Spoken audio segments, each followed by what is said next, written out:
Meistarflokk þjálfarinn náttúrulega kemur úr ynglokkunum og eru örugglega löglegur sjálfur í einhverjum ynglokkum, hann svo ungur en hérna hann að hugsa til framtíðar og svo ertu með reynslubolta eins og Daðastein og fleiri sem að hlúa vel að þessum strákum. Í liði Írringa Aron Orri Hilmarsson, fyrirliði liðsins. Hann á eftir að vera aðsóknsmikill líka. Hann hefur kannski mögulega verið svolítið opinn með meiðsli svona síðastliðin 2 ár en hefur verið að koma inn á í meistaraflokki. Gríðarlega góður varnarmaður á boltann. Hefur verið að fá einhverja mínútur svona í þessum meistaraflokksleikjum. Já, Írringarnir byrja þetta. Það er bara klassískt 5 fyrir utan. Svolítið frjálst flæði. Dæmdur fótur hérna á Fjölnismenn.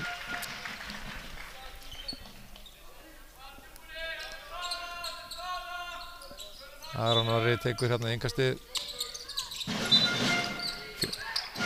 Sem var móti kannski styrkur Fjölnismanna, kannski þessi strákar þekkja nú hvernig hann alveg bara eins og sig sjálfa. Þeir eru að spila saman alveg í gríðarlega fjölda ára.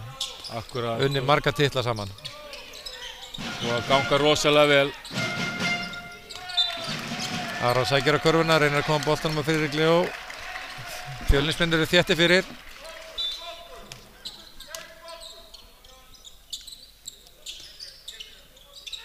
Hlaupa hérna fullt af skrínum alveg. Og Curtis hérna enda með að vera galopinn. Þetta er ekkert lítið vesen að reyna að halda honum hérna frá hringnum. Karl Ísak er að gera vel.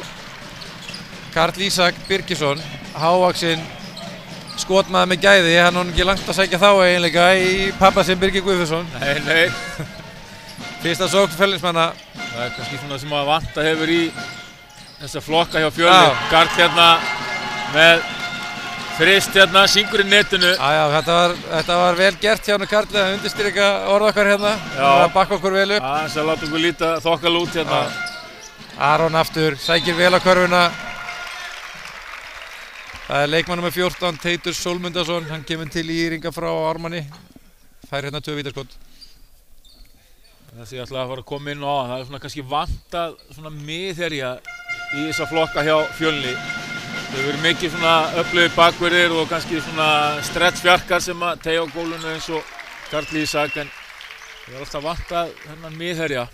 Já, og þetta er svolítið bara kannski stefið hér á Íslandi, þar sem það er lítið úrtak að velja úr. Það vantar svolítið stærðina, það eru fleiri lið, eins og Breiðablik til dæmis, Valur næstu lið hérna fyrir neðan þessi 2, þar sem að í rauninni er ekki miðherji til staðar heldur. Nei, þannig að þess vegna er gleðilegt að sjá Friðrik Leó hérna á gólfinu. Teitur sækir á körfuna, gengur ekki upp. Fjölnir svona snúa vörn í sókn. Það er viðbúið að sé smá stress í mannskapnum svona til að byrja með. Guðmundur, vel gert, stóðsending frá Garðarík. Þetta er leikurinn hans Guðmundar. Hann er þessi stretchfjarki svokallaður. Bæði Karl og Guðmundur svona negla einum þrippa hérna. Gæti verið kannski smá vesen fyrir Friðrik Leó og eltast við þessa stóru stráka langt út fyrir þryggjastælinu. Já. Írringarnir vilja hafa nær körfunni. Það er eiginlega enginn svona sem að hentar honum einhvern veginn að dekka. Aron þrist. Leikmaður númer 11. Það er Ísak Leó. Gott sóknarfrákast, skorið sín fyrstu stig. Hér hlaupa Fjölnismenn svokallað spánst pick and roll, gera þetta mikið fyrir Emil Hilmi og Karl Ísak og það er uppkast.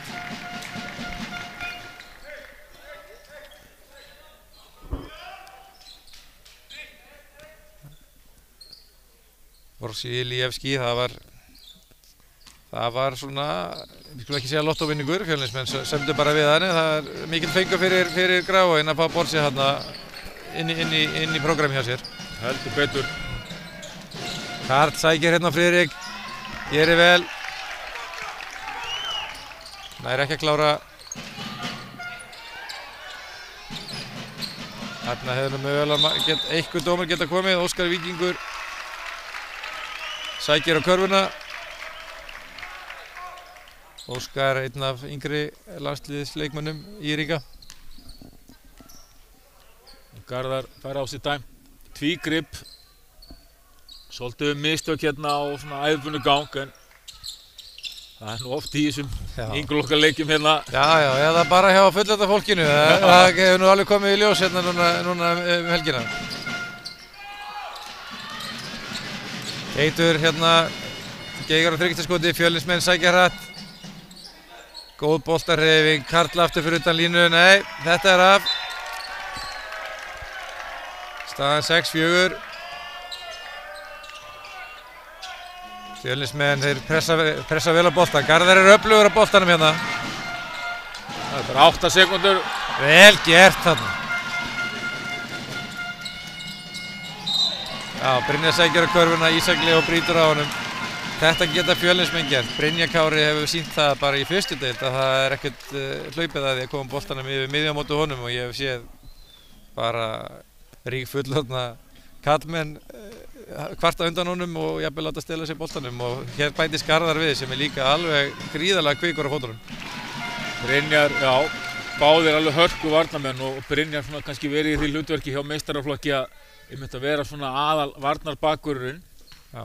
Settur á helstu skorarana hjá andstæðingunum og hefur alveg tekið meira sem einhverja bandarækjumenn og væri svona nokkuð illa með þá.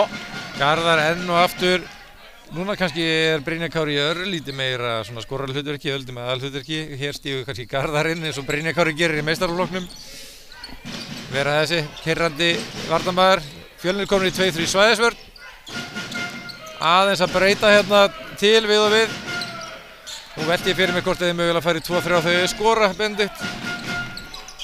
Já, þetta er svona riðla allan þessari sókn og í töluvert. Já, og þetta þessi 2-3 svæðisvörn mögulega líka vörn sem er hönnuð til þess að þétta svona í kringu Friðrik Leó og neyða í til þess að hitta úr skotum fyrir utan. Það verður spennandi að sjá hvernig það gengur. Fjölnismenn stilla í sókn. Karl Ísak, hann er óhræddur að gera, láta vaða þeim að Robin. Nú skoruðu, já þeir sitja bara í þessar 2-3 svæðisvörn.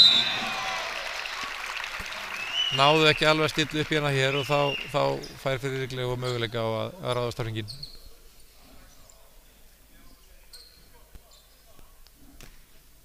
Átta 4 Fjölnir.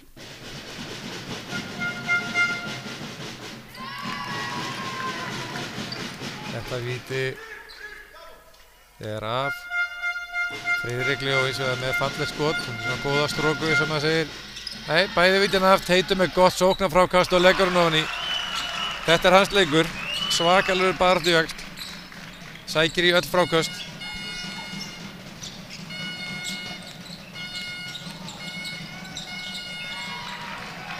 Brynjar Kári rennur, hraðar upp í Ísak Leó sækir á körfuna. Óheppinn þarna, vel gert.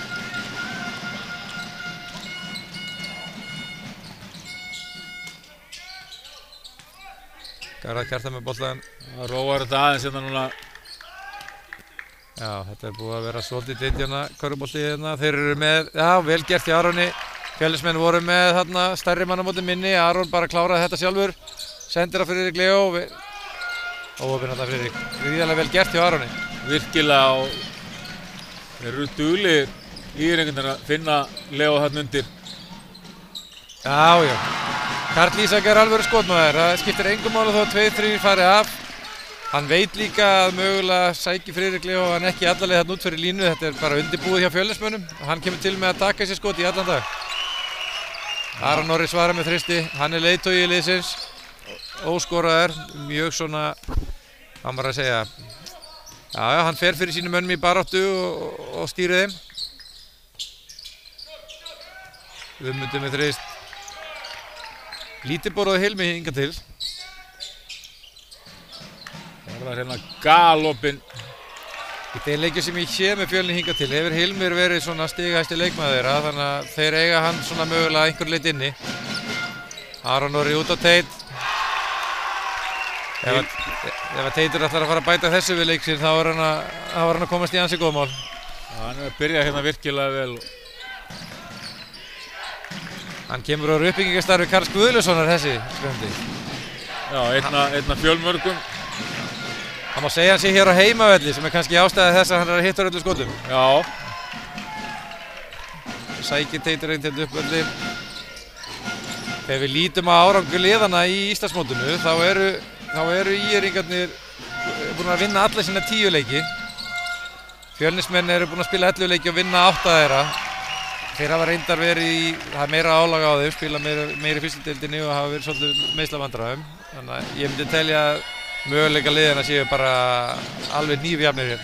Já, er þetta ekki bara 50-50 leikur? Jú, algjörlega, eins og við viljum hafa þetta. Frábær sending. Þvílík sending af Brynjari Kára. Þarna maður sér svolítið muninn á leikliðana. Þeir eru með uppsett kerfi Fjölnismenn, þeir kunna rosalega vel inn á hvern annan, vita nákvæmlega hvert þeir vilja boltann.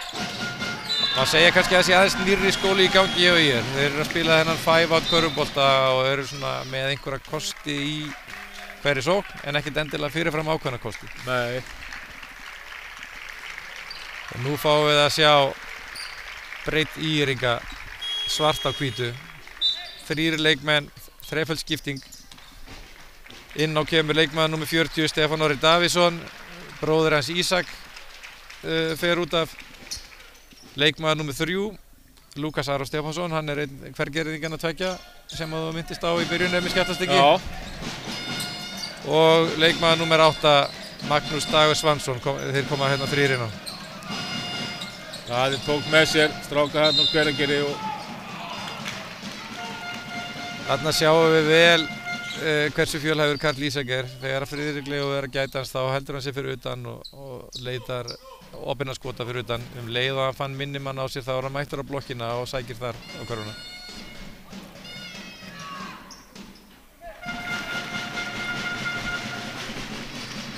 Hann er að koma vel innstilltur inn í þennan leik, hann er nokkuð ljóst. Komið 9 stig.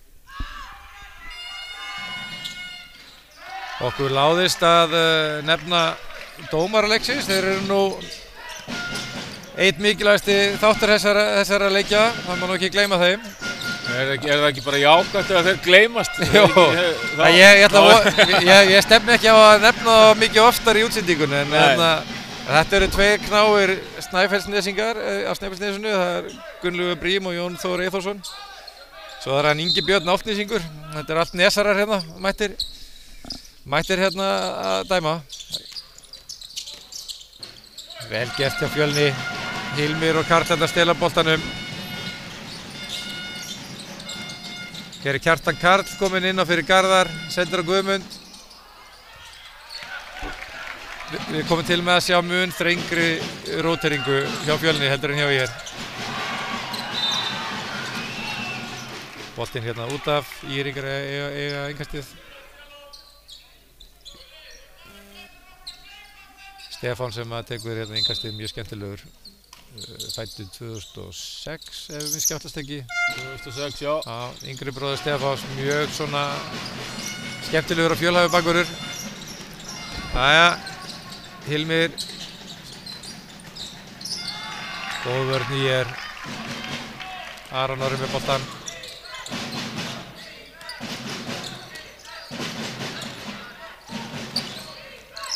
Hann rennur hérna óheppinn Stefán. Kjartan Kári setur 2, 16-14. Vel gert, já. Kjartan er hérna komið inn og fínt aðeins að fá breyka við layup en svo koma sér inn í þetta. Algjörlega. Hann líka stelur ekkert þessum bolta þegar hann rennur nema hann sé alveg ofan í honum. Hann vann fyrir þessu.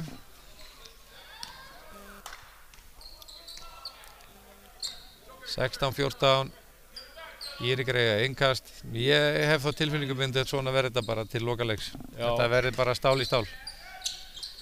Ég held að það sé næsta víst, eins og sagt er að ef ég ætti svona að benda á eitthvað hjá Fjölnismönnum þá kemur óvart að Hilmir sé svona ekki búinn að gera sig aðeins meira gildandi í sóknarleiknum en það kemur, það er ekki spurning.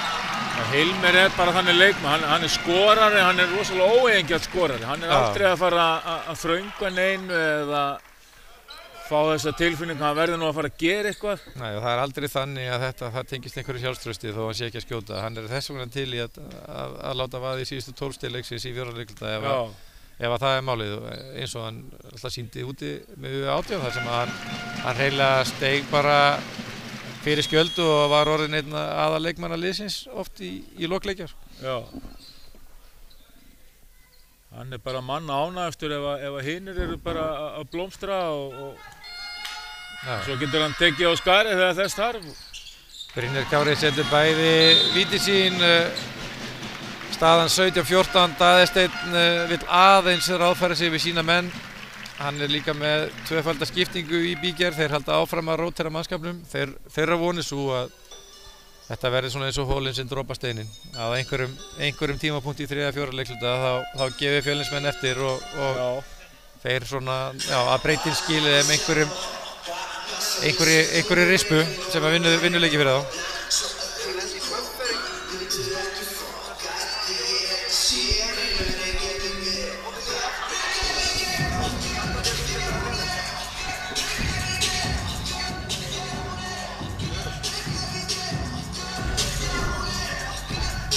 Hvað segirðu Benedikt, svona þegar við lítum á tölfræði leikmanna, eitthvað sem þú sér í þessu, tölfræði leikmanna eða liða? Nei, þetta nú bara svona óskujaft allt saman og Þetta svona stál í stál en þá? Já, komin almennileg mynd á þetta ennþá en það er þessi góða byrjun, Karl Ísaks sem að hæpir á mann en Brynjar Kári náttúrulega búinn að eins og hann er ofta, hann er svona alhliða bakvörður, hann verður kannski ekki stigahæsti maður leiksins en hann er að gera svo mikið, hann er að spila vörn, hann er að spila menn uppi og hann er að frákasta og Svona tvörsið var á stigunum þá finnst mér bara að vera eftirtektarvert hvað Karl Ísak virðist koma vel tengdur inn í þennan leik.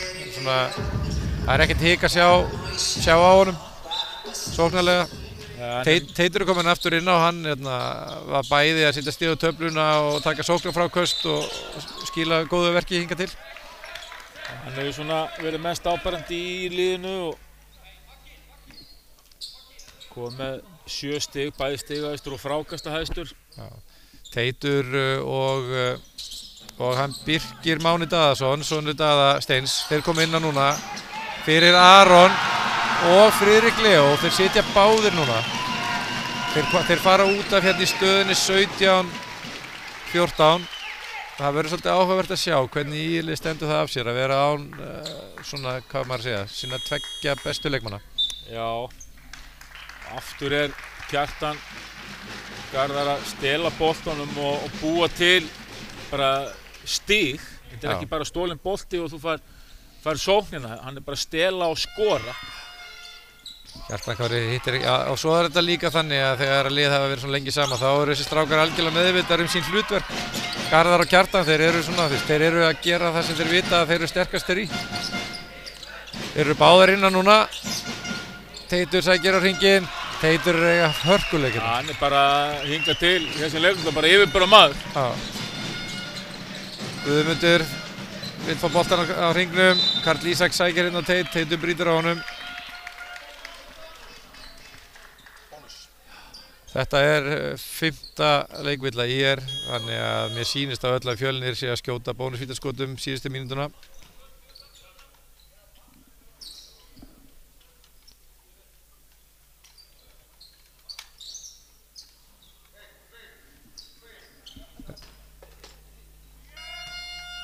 Eftir vítaskot síðast þá breyttu Fjölnismennu vörn. Við skulum sjá til hvort þeir gera það aftur núna.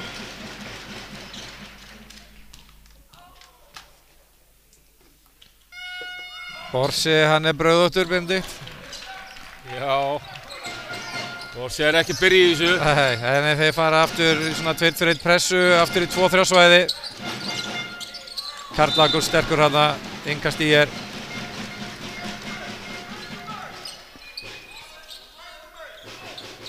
Svo náttúrulega þessi strákar hjá Fjölni, þeir eru vel á sig komnir sko. Ef þeir lendi ekki neinu villuvandara með neinu slíku þá geta nú þessi strákar alveg spila 6-7 út 40 mínútur. Svona eins og ég þekki það allavega. Já, þetta eru strákar sem eru að spila með fleirum með einum flokki og hugsanlega stundum að spila ómarga leiki en þeir ættu allavega að vera í líkamlegu standi. Já, Þarna gerir Kjartan Kári sig því miður sekan svona freka klaufaleg mistök. Það gerist nú bara mjög sjaldan, Benedikt, að leikmenn séu mikið að verja þriggjastaðaskot. Og það kannski bara ekkert gáfulegt að vera að reyna það. Nei,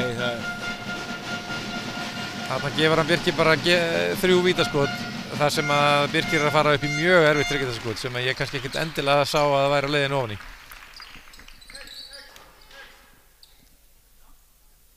En þetta ungt á leiku sér. Maður verður stundum að fyrirgefa ungum mönnum sem að reyna að gera vel.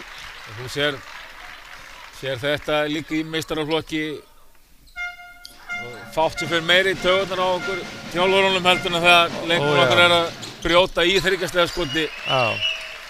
Því að maður sér þetta kannski á 4 leikja fresti að einhver ná að verja þetta skot. Já.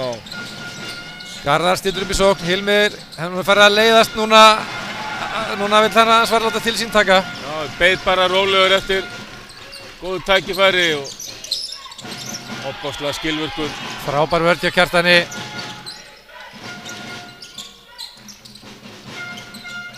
Fjölnismenn að spila góða varnarleik núna. Hilmir aftur. Karl Ísak. 25-19. Þeir eru að enda leiklutan sterkt. Ef þeir ná stoppi núna þá geta það farið ansi sáttir inn í leiklutaskiptin.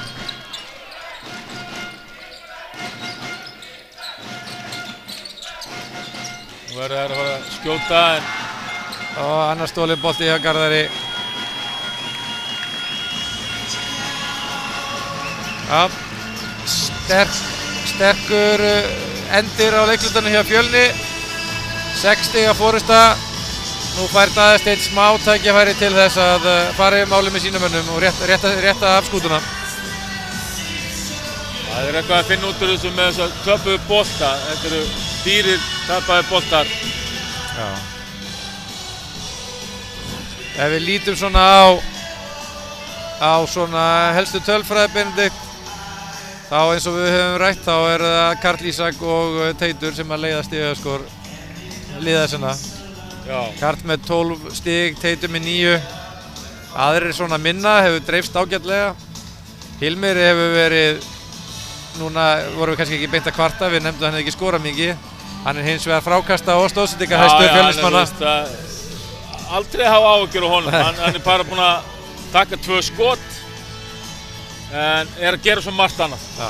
Teitur hérna með 3 fráköst, megin, Aron Orri með 2 stóðsendingar. Það kemur nú ekki á óvart svona í ljósi þessar töpuðu bolta ef Aron Orri kemur fljótlega inn á hjá Eiríkum. Já, þeir eru búin að tapa 7 boltum og það er náttúrulega allt of mikið. Það er nánast bara tapaði bolti á hverjum mínútu. Sko, ef maður lítur á hérna bara skotliðana þá náttúrulega stingur það svolítið í augun að sko Fjölnismenn eru 8-16, þeir eru 5-6 í tveggjastiga. Þeir eru búin að fá að sér hraðaflöp, þeir eru með mjög góða tveggjastiga nýtingu. Að móti kemur að Írekin eru búin að skjóta 14 tveggjastigaskotum og einungis hitt úr 4. Írekin eru hins vegar að taka mun fyrir sóknarfrákvöst. Eru svolítið, það má segja, þeir séu búin að halda sér svolítið inn í leiknum á því. Já. Þeir eru búin að ná fleiri skotum á körfuna heldur en Fjölnismenn. Þeir þurfa að fara að skjóta betur, ég held að það sé alveg ljóst og koma sér í góð færi. Mögulega að reyna að finna Friðrikli og aðeins meira inn í vítateig. Aron Orri og Friðrik báðu konur inn á. Brynjar Kári er ennþá að hvíla sig Fjölnismegin. Birkir er mjög góð skytta. Jæja. Friðrik Leó tekur hérna sóknarfrákast. Birkir sækir á körfuna. Vel gert. Frábærlega gert. Þetta er það sem ég þarf. Þeir hafa kannski ekki verið að fá einhverja svakalegar innkomur á bekknum en meðan Fjölnir hefur verið að fá hörku innkomur frá Kjartani til dæmis. Magnús Dagur hérna með góða körfu. Þetta er greinilega mikill íþróttamaður. Ég var að fylgjast með honum hérna í upphitun. Það var bara mesta mildi að Hringurinn fékk að hanga hérna á spjaldinu þegar hann leikur byrjaði. Það er flott í þessu írlið. Þeir eru ekki bara með hávaxinn miðherja, þeir eru líka með hávaxna bakvörð. Sjáið íþróttamennska eins og sjáum hérna. Sko núna hef ég fylgst með Teiti alveg bara frá því að hann var í minnibolta og ég sé bara stórstígar framfæri hjá hann núna bara á síðastliðnu ári. Já. Það er mjög gaman að sjá, hann er búinn að bæta miklu við í vopnabúri sóknarlega sérstaklega. Þetta hefur alltaf verið strákur sem hefur varist og tekið mikið af frákostum. En já, það er margt í gangi þarna.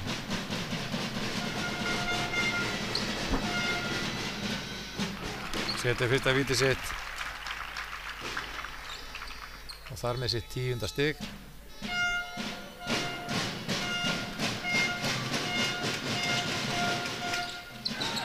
Þetta fer af, Karl Ísak með frákastið. Hilmir.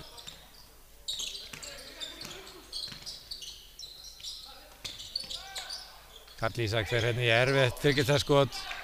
Kannski vel valið hérna Benni. Nei. Já, má sjá. Þetta slapp. Já, þetta var mjög tæpt á skrefinu. Birkir er ákveðinn hérna núna. Þetta var hins vegar klaufalega gert. Þú sér núna að Írikarnir eru aðeins búnir að þeir eru aðeins búnir að aðlaga sig. Þeir byrja með Friðrik Leó í leiknum á Karli Ísaki. Það er svona einhvern veginn Karl Ísak var að fá fullmikið af opnum skotum þá þeir eru búin að breyta. Magnús Dagur er kominn inn á, hann dekkar Karl Ísak og Friðrik Leó dekkar Guðmund. Þeir eru svona svolítið, kannski svona aðeins ofpeppaðir í þessum þriggjastaskotum hann að stórumennir á Fjölni núna. Já. Bæði Karl og Guðmundur. Það getur verið erfitt að segja góðum skotmönnum að hætta að skjóta þegar það er verið að gefa þeim skot. Núna eru Írikarnir komnir aftur með byrjunarlið sitt inn á völlinn. Það er Ísak Leó og Stefán, það er Ísak Leó og Óskar Víkingur sem eru komnir inn á. Þetta er búin að vera ansi stór og mikil rótering. Ég held að þessi búin að rótera öllu 5 leikmönnunum út af þessu núna á fyrstu 12 mínútur leiksins.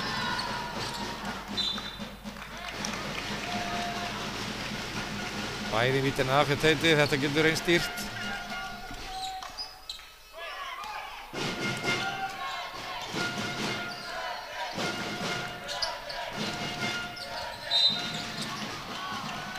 Svo villar hér. Já, þarna er Karl Ísak að grípa boltan 1,5 metra fyrir utan þriggjastaslínu og snýr baki í körfuna. Kannski ekki alveg málið að vaða í hann þarna. Fyrsta villa Teits, þannig að það kannski er ekki alvarlegt. Ég held að þetta sé önnur nefnilega, þannig að þetta er ekki gott. Nei, ok. Það er ekkert paník en þetta er ekki gott. Heyrðu, nú eru Íringar búin að þétta vörn sína töluvert. Við erum að sjá hérna 2 sóknir í röð þar sem að Fjölnir eru að leita í einhver svona step-back stökkskot, illa valinn. Óskar með þriggjastaskot, nú er mögulega eitthvað að gerast. Það er aðeins að breytast takturinn í leiknum. Já. Íringarnir farnir að spila betri vörn og farnir að finna betri tækifæri sóknarlega. Nú leita þær að Karli á blokkinni eða Hilmi upp á topp. Þetta er kerfi sem þeir spila oft. Hilmi er á móti Friðrik Leó og einn á móti einum. Vá, hvað þetta var vel klárað maður. Frábær sókn og móti frábæri vörn. Við erum mættir til þess að horfa á svona. Þeir eru alveg óhrættu að láta Friðrik skipta meira svo á svona offurbólskrínum og hann svona virtist verið að gera vel hann á móti sneggsta leikmanni vallarins. Hann gerði bara mjög vel. Teitur enn og aftur á vinstri. Heldur áfram. Þetta er alveg ótrúlega gaman að sjá. Ég var kannski aðeins, kannski ekki nógu ánægður með að Friðrik Leó skyldi leita hérna sendingunni út. Hann var nú með Garðar á sér undir körfunni. En allt er gott sem enda vel. Hilmir hérna leitar að Guðmundi á móti Ísaki. Illa dæmt. Jón Þór sá eitthvað þarna sem honum líkaði ekki.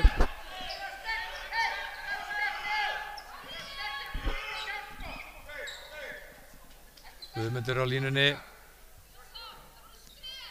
Við erum hérna með ótrúlega spennandi og skemmtilega leik.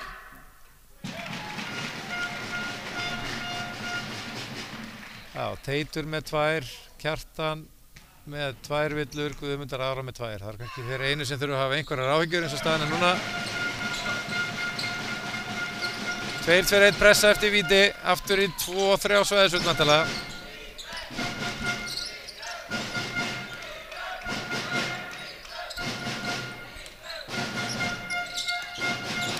Þetta skemmtilegt, þarna þarf Teitur að setja það á því. Friðrik dregur hann á land. Þarna sjáum við Benedikt að Friðrik Leó getur orðið sérstakur leikmaður. Hann getur höndlað boltann, hann getur svolítið sótt á driplinu, hann getur skotið. Svona ef við ætlum alveg, ef maður ætlar alveg að spóla yfir sig, þá erum við með strák sem heitir Tryggva Hlínason sem nú ekkert gamalmenni. Ef að Friðrik Leó heldur áfram að spila svona í sín leik, þá sýnist mér jafnvel að hann geti spilað við liðin á honum eitthvað. Já. Ekki endilega bara að koma inn á fyrir hann. Það væri geggjað. Ísak Leó með frákast og svo kemur Aron á fullri ferð hérna. Ég spilaði við Friðrik fyrir 2 ára, hann var bara nýbyrjaður og var held ég að koma handboltanum. Þá var hann algjör byrjandi og bara þvílíka framfarir á þessum tíma. Já, og eins og ég segi, alveg eins og maður bara vill hrósa Bjarka Ármanni Oddssyni, Ágústi Guðmundsssyni, þér sjálfum, þið sem að sáuð Tryggva fyrir norðan, þá get ég ekki séð annað en að það sé verið að halda mjög vel utan Friðrik Leó í Breiðholtinu. Já, ég held að það sé engin spurning. Það er verið að hlúa vel á hann. Sko, ef maður lítur á tölfræðina hjá Írigum og maður vill eitthvað svona fara að greina það af hverju þeir eru mögulega á leiðinni yfir núna. Þeir eru með 14 varnarfráköst, 11 sóknarfráköst. Já. Við erum að tala 11 sóknarfráköst á móti 11 varnarfráköst með Fjölni. Þetta eru bara 50-50 boltar og það er tölfræði sem að Borsi er vantilega ekki sáttur með. Og það er sko 2-3 svæðisvörn er ekkert sérstök vörn til þess að stoppa liðið frá því að taka sóknarfráköst og svo náttúrulega eru þeir bara þeir þurfa miklar áhyggjur af Friðrik Leó og það eru menn eins og Teitur og fleiri að koma vaðandi þarna inn sem að hafa bara alla tíð verið góður sóknarfrákastar. Teitur er nú reynda bara að skráða með 1 en Friðrik 4. Já, Friðrik með 4. Þeir eru að sækja inn og þeir eru að ná í þessi frákast. Svo eru þarna 4 skráð liðs svona sóknarfrákast sem að Teitur á stóran þátt í. Já, það sem að boltinn bara berst út og þeir á endanum ná að tryggja sér hann. Já. Mættur í klapsið og þeir eiga innkastið. Já. Er það rétt hjá mér, er ég mögulega að komast yfir hérna í fyrsta skipti? Já, tilfinningin hefur allavega verið svo að Fjölnismenn hafi verið svona skrefana undan frá því að leikurinn byrjaði. Já. Aron Orri á línunni.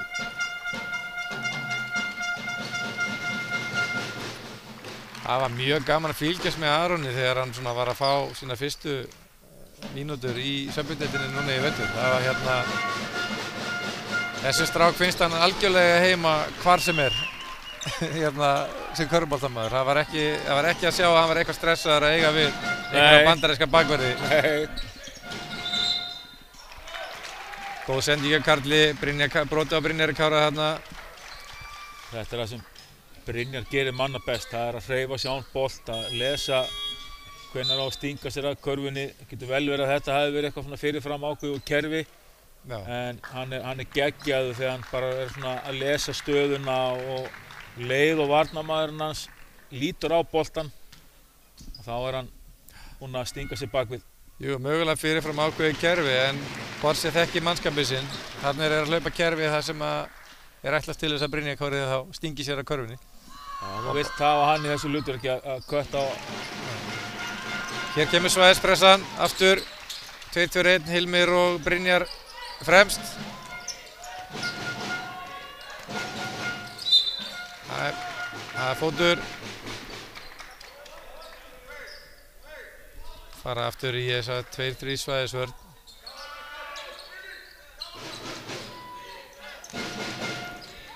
Stefán með boltan, Óskar, Teitur, góð boltarhreyfing. Þarna hefði Sali Björgvins vilja sjá hann setja hann í spjaldið. Leita í besta vinn sinn, sama kerfi og áðan.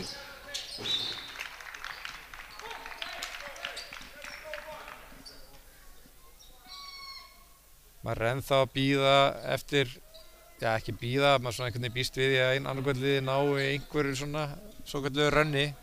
Ég er ekkert viss að munurinn farin eitt yfir 5-6 stig í þessum leik. Nei, sko. Þetta bara...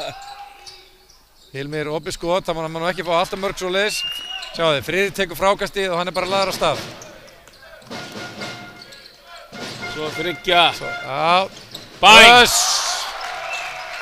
Tekur frákast, startar hraðaplöpunu, opinn þristur. Þetta er nútíma körfuboltamaður. Karl Ísak, rétti Brynjar Káraboltan. Friðrik mætir honum þarna, stóður hann við hringinn og Írikinn er lagður aftur á stað. Teitur með boltan. Óskar opið þriggjastaskot. Enn eitt sóknarfrákastið. 5. þá.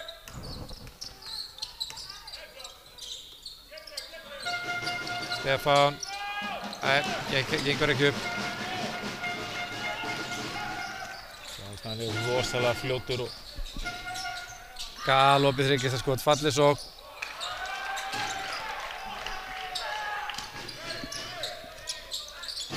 Aron með boltan. Þeir fara svona að finna sér núna þessar stöðu sínar, 5 fyrir utan, svo koma árásir á körfuna. Góð vörn hjá Brynjari. Óskar kemst ekkert áfram. Já, þetta er bara alvöru varnarlið. Hann bifaðist ekki. Það var ekki millimetri sem hann gat hreyft hann. Sama hvað hann tók marga gapphreyfingar þarna gegn honum. Féll ekki fyrir neittni þeirra. Hilmir leitar að tækifærum. Við erum að sjá bæði lið spila frábæra vörn.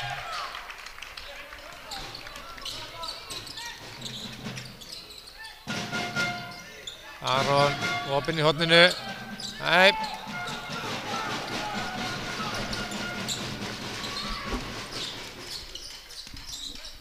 Fjölnir stilla upp í sókn. Hilmir, vel fyrir utan. Tók varnarfrákasti, skoraði síðan þrist í sókninni. Hann svona læðist hérna og er að gera alls konar hluti sem ekki allir taka eftir. Já, ég meina hann var líka hæsti leikmaður liðsins. Ég meina hann er alveg ábyrgur fyrir stórum hluta af því sem að Fjölnir hefur gert hingað til, komin í 7 stig. Þeir sitja í svæðisvörninni og Írringar refsa. Já. Lætur á borga hérna, svo er hann mættur strax á boltan. Garðar, Karl Ísak sleppur alla leið, en hann veit alveg hver býður eftir honum hérna. Friðrik Ljó getur haft áhrif á skot þó svo hann sé ekki að verja þau. Hlaupaðir, boltahindrun, Friðrik og Aron. Svolítið vilt núna, en Aron skorar. Ekki skipulagasta sóknin en skilaði 2 stigum. Nú er gríðarlega mikilvægt fyrir Fjölnismenn að þeir hlaupi góða svo. Írringarnir er alveg svona að hóta því að hérna opna leikinn smá. Aftur. Bara étinn. Írringar sækja hratt. Aron, já, heyrðu. Hita tjekk. Nei, við fyrirgefum þetta. Það verður komið 5 í röð. Vonandi þeirra vegna þeim verður ekki refsað fyrir þetta. Hilmir, eitt hérna á móti Stefáni. Karl Ísak kemur og setur boltahindrun. Hilmir aftur. Nei, þetta er kannski ekki til útflutnings þessi sóknarleikur. Nei, þetta var ekki góð sókn. Þetta er ekki skotin sem þeir eiga að vera að leita af. Nokkuð sem þeir eiga ekki að vera að leita af þessu en endur bara með þetta. Írringar taka tvöfaldaskiptingu. Það er sunnlensk skipting. Það er Lukas og Birkir sem koma inn á fyrir þá Aron og Teit. Aron búinn að vera svona í heitara lagi. Hann er að sýna mikið traust á liðið sínu, hann Daði hérna. Sjáðu þetta. Hann byrjar með boltan fyrir utan þriggjastellinuna. Kemur sér nær með dribbli sem ekki margir miðherjar geta gert. Já, bara ekki mörgum leikmönnum í þessari hæðir gefið nema þessi að spila einhverju leveli vel fyrir ofan þetta level.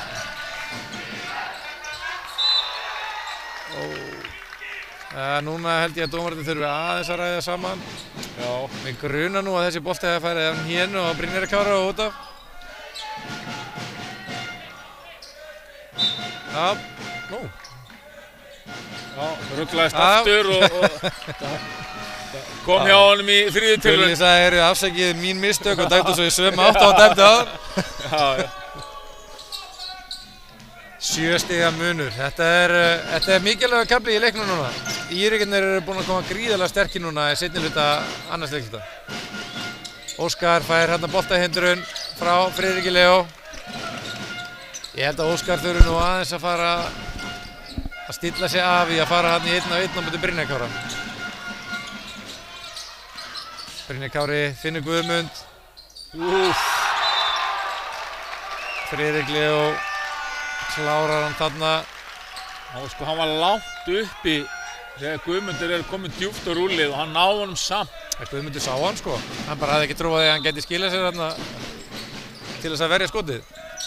Karl Ísak, Brynjar Kári fær boltahindur frá Guðmundi. Þarna kemur þetta sænska pick and roll. Þeir ekki að fá mörg auðveld skot Fjölnismenn núna. Nei. 10 sekúndur. Íringar fá síðasta skotið, geta mögulega Nei, enn og aftur Brynjar Kári. Hilmir, síðasta skotið, þristur, búm! Þeir þurftu þennan frist og búið að ganga djöfulega hjá þeim í leiklutunum að skora en fá smá meðbyr hérna inn í hálfleikinn. Hvað gerir maður þegar manni gengur illa á hálfum vildi sóknarlega? Þá stoppar maður og maður hleypur og maður fær opið skot. Þarna gerðu þeir það svo umvunaðir. 4 stiga leikur Benedikt. Við hérna fáum okkur 10 dropa mögulega og svo förum við yfir helstu tölur hérna rétt á eftir.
Jæja, þá hérna fer að styttast í að seinni hálfleikur hefist hérna hjá okkur. Við erum að fá hörkuleik, algjöran hörkuleik hérna í fyrri hálfleik og ég sé ekki annað en að þetta haldi áfram bara til leiksloka.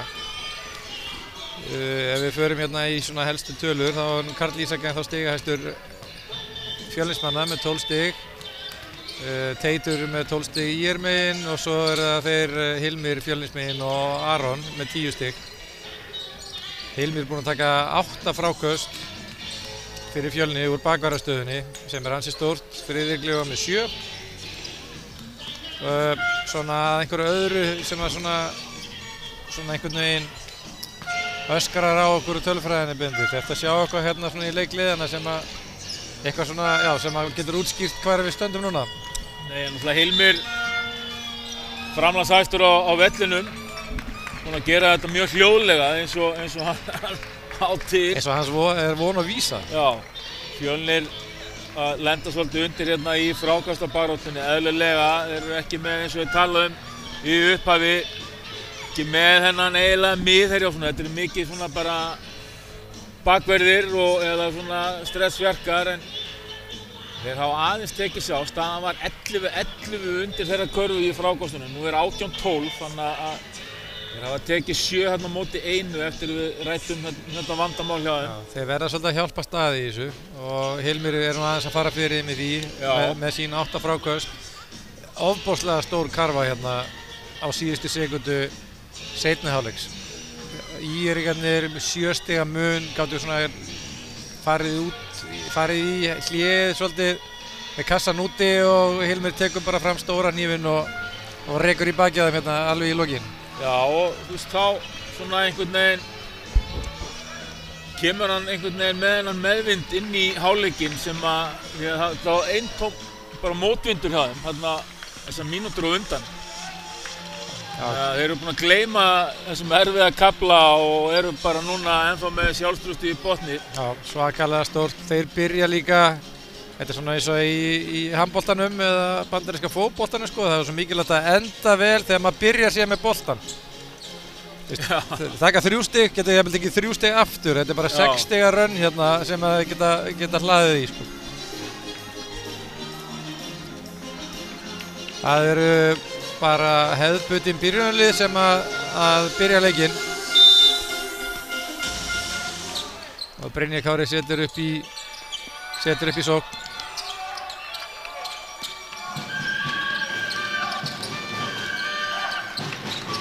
Karl Ísak á móti Teiti.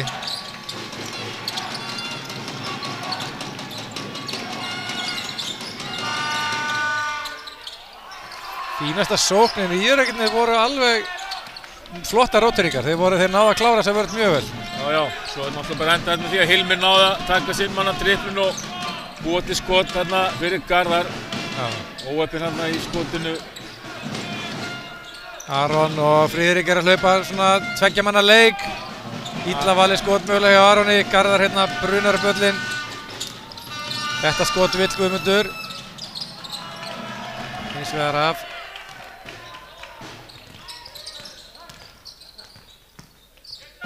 Óskar með opið skot.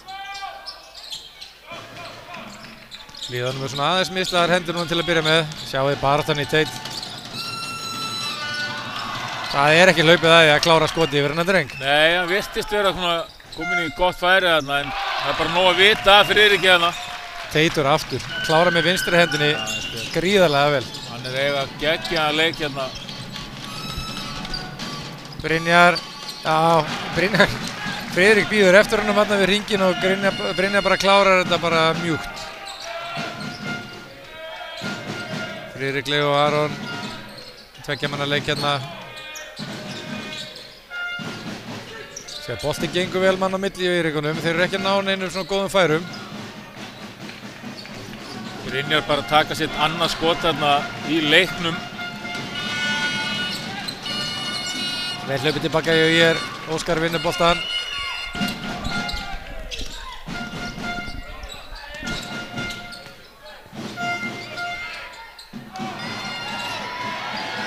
Býður nú við. Teitur skorar úr þristi.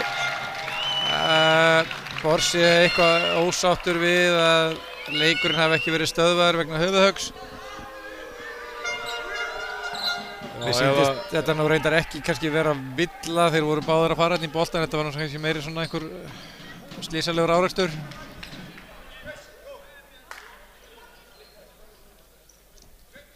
Karvan telur Og það eru 3 stig til viðbótar hjá Teiti. Þeir eru aftur konur í eina 7 stiga mun Írakarnir. Þeir eru svona, ef þeir ná okkur stoppum núna þá gæti félagsmenn þurft að fara af áhugjur. Góð sókn, vel klárað hjá Guðmundi.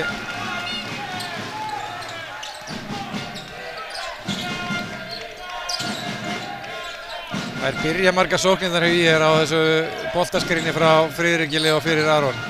Vel gert hjá Aron. Það náði hann að taka Brynjar á, það er ekkert allir sem að geta gert það. Nei, og bara kláraði skotið yfir hann sem að engum held ég hafa tekið stinga til. Enn og aftur er hann að verja hringinn gríðarlega vel, Friðrik. Aron, það er engin minnimátt að kenna þarna maður. Og þeir eru ennþá sjáðu, þeir eru í öllum sóknarfrákustum Írakarnir. Og opnið þarna, þetta er tapaður bolti aftur fyrir miðju.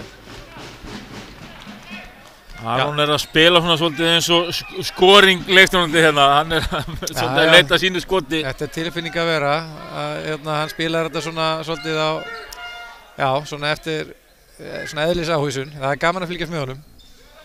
Þegar að Brynjar Kári hérna, Brynjar Kári notaði skrokkinn gríðarlega vel þegar hann var að reyna að klára þarna yfir Friðrik Leó, en samt sem áður truflaði Friðrikar nægilega mikið til þess að brenda skotinu.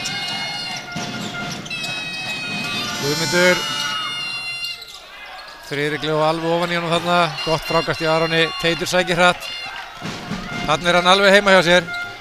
Já, hann heldur bara áfram að brillera hérna. Flugdrekinn úr Laugarnesinu. Þetta er mjög gaman að fylgjast með honum í þessu leik. Hann er að koma mér á óvart, ég skal alveg viðurkenna það. Þetta er bara, hann er bara að eiga hérna MVP leik hérna ef þetta heldur svona áfram. Ekki spurning.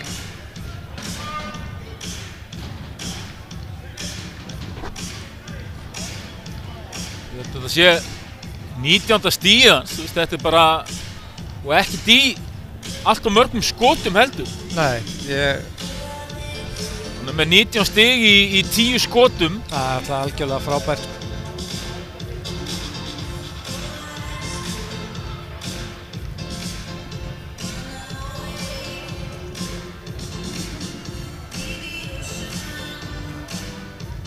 Þetta eru, hann er 7 af 10.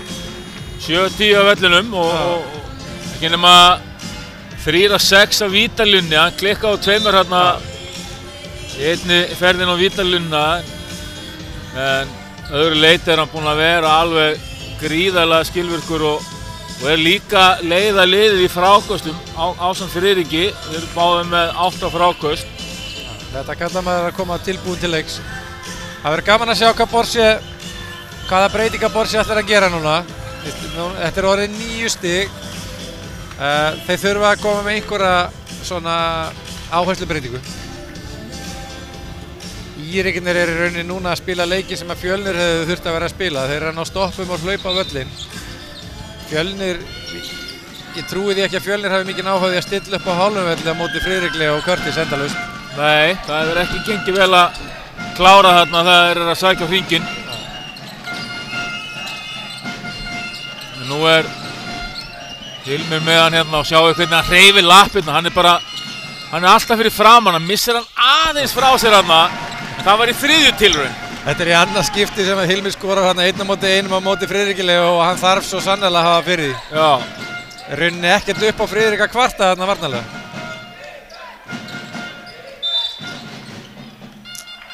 Villa dæmd á Brynjar Kára. Innkast sem að Íringar eiga. 7 stiga munur, 43-50.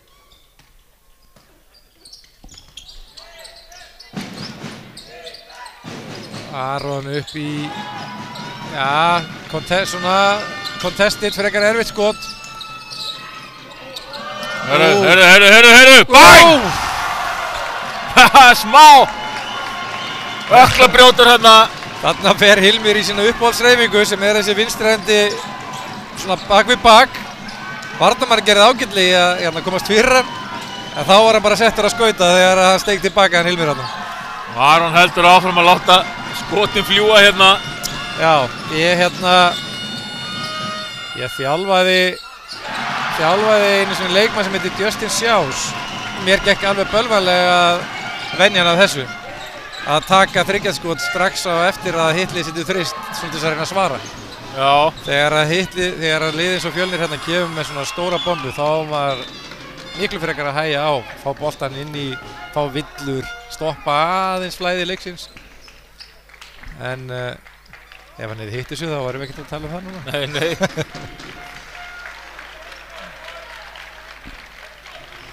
Stefán skiptir fyrir Aron.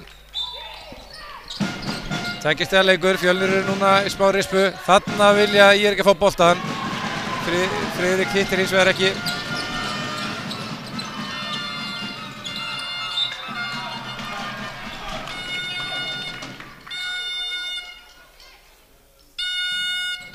Þetta var rétt hjá þér í fyrri hálfleik. Það er ekki hvorugt liðið að fara að hleypa hérna eitthvað langt á undan. Nei. Hilmir aftur. Nei, þessi gekk ekki. Hins vegar alveg í lagi svo sem kannski að reyna. Það var búin að hitta 1-2, það var alltaf í lagi aðeins að tjekka hvort það sé eitthvað merkilegt að gerast hjá sér. Hilmir 3 af 7 fyrir utan hryggjarstæðalínuna. Það sleppur alveg. Óskar vel sótt á körfuna, þetta þarf hann bara að setja ofan í.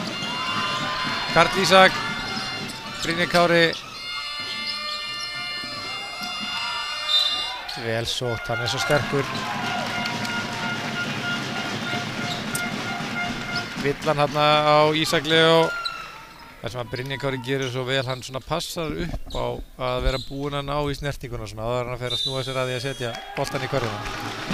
Hann er mjög góður í að svona gulltryggja sig áður en hann fer upp í þessi skot þegar hann sækir á körfuna. Já. Hann hræðist ekki snertingarnar, hann reynir aldrei að forðast þær, hann er alveg tilbúinn að taka smá kontakt. Þetta er svona eins og svona leikmenn á æfingu sem kallar alltaf villa áður að skjóta boltanum bara svona til þess að örugglega fá boltan aftur, nema hann í alvöru til að gera þetta vel, hann lætur brjóta á sér. Annars hafa, svo ég nefni það bara, annars hafa dómaraleiksins stýrt þessum leik bara gríðarlega vel að mínu mati. Maður hefur allan ekki þurft að pæla í þeim. Nei, ekki komið upp neinn svona atvik sem að hafa stungið eitthvað sérstaklega í augun.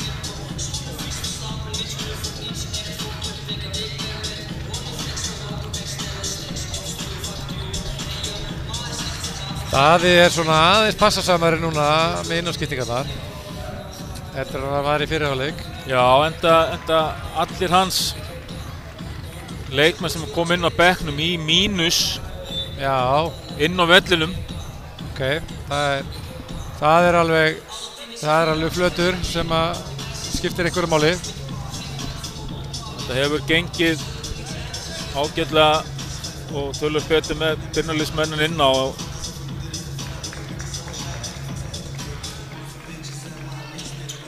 En svona, þetta er kannski ekki hérna svona alvanalegt.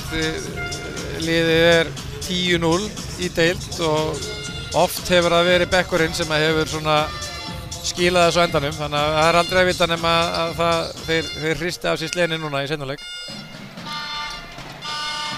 Brynjar Kári á línunni getur mögulega jafna leikinn.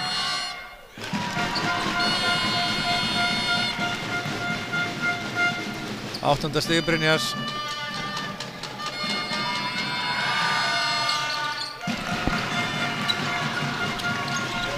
Ekkert mál. Stefán á móti Kjartani. 9 stig í röð núna frá Fjölni. Já. Teitur sækir á hringinn. Núna þarf hann að, núna skiptir máli að hitta úr vítunum sínum. Hann er 50% í vítum ef við gætast ekki. Nú tók hann alltaf á skarið, búið að vera bras í sókninni hjá IR.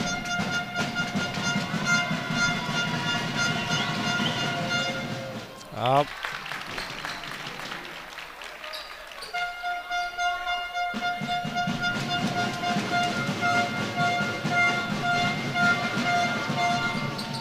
Teitur ískaldur, komið með 21 stig. ÍR aftur 2 yfir.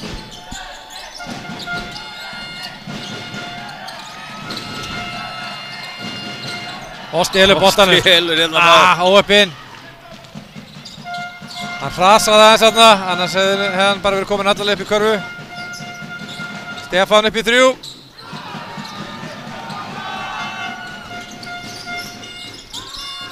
Þarna kom hann aftur, vinstri fyrir aftan bak. Ég er ekki viss að ég hef séð leikmann gera þetta hraðar heldur en Hilmir gerir oft á tíðum.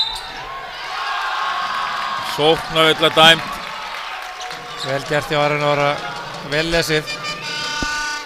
Það var til að sjá endursýninguna en sýndist Aron hann inn í bógunum en dómarinn er alveg í toppstöðu þannig að sjá þetta. Svo sem Hilmir eða Fjölnislið er svo sem ekki að kvarta mikið. Enda held ég þó að þú sért inn í bógun þá megi ekkert bara keyra því niður. Lukas Teitur, hann vill fara til vinstri, sýnist mér. Karli með það lesið núna. Nei. Lukas Aron Stefánsson með eina stóra. Þessi kom alveg af planinu hjá Kjörís. Þessi var svakaleg. Karl sækir á Teit, sjáðu vörðina hjá Teit. Þvílík fótavinna. Ingi Björn vill meina þarna Kjartan Karl hafi slegið boltan út af. Þetta var hins vegar stórkostleg vörn hjá Teiti þegar Karl Ísak ætlaði að sækja þarna körfuna.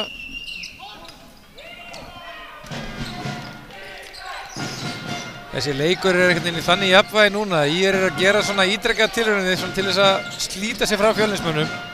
Fjölnismenn bara leyfa því ekkert að Aron fær hérna vel hjálpa hjá Hilmir.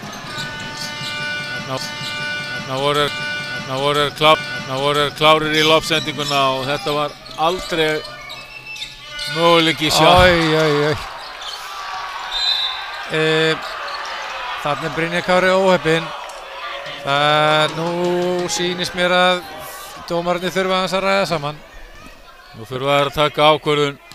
Þetta er ekki fólskulegt brot þó svo hann að fara í andlitið á honum. Hins vegar er Aron alveg við að senda boltan fram á Friðrikli og í bara tróðslu. Já, þetta er svona pot í augað en það er verið að taka 2 stig. Þannig að þeir verða held ég að gefa 2 vítaskot og boltan á svona villu þó að þetta hefði verið óhapp. Já, þessi óþarfmarslega villa var bara óumflýjanleg, bara Brynjar Kári óopinn á það.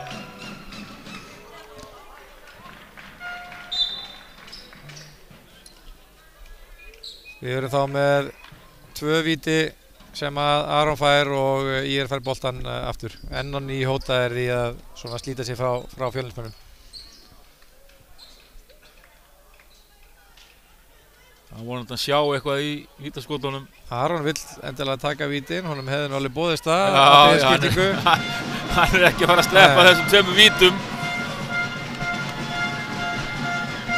Nei, enda bara er hann ískaldur á línunni. Já, sjónin í góðu lagi. Fólki finnst oft bara betra að miða svona með því að loka þeirra augum. Já, það er örugglega ekkert verra. 7 stiga munur og Íringar eiga boltan. Daði Steinn skiptir Friðrik Leó út af núna væntanlega í smástund. Magnús Svansson kemur inn á.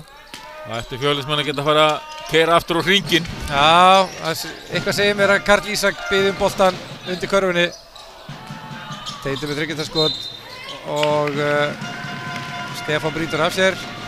Það er sönnu liðsvillan á ÍR, þeir eru í góðum málum, hafa 2 villur enn til að gefa. Já, þeir geta í rauninni bara skrúað allt upp varnarlega núna. Þurfa ekkert að hræðast að fá á sig eitthvað bónusvítaskot sem Aron er að gera.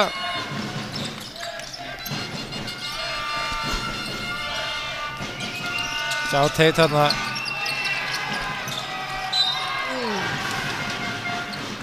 Það Guðmundur að tróða sér á milli og eiginlega ekkert pláss þarna. Nei, þetta var Svona svolítið beilaður út. góð vörn hjá ÍR, en ég meina eins og við töluðum það er ekki ennþá kominn bónus, þeir geta svolítið verið aggressífur núna. Mega brjóta einu sinni viðbót.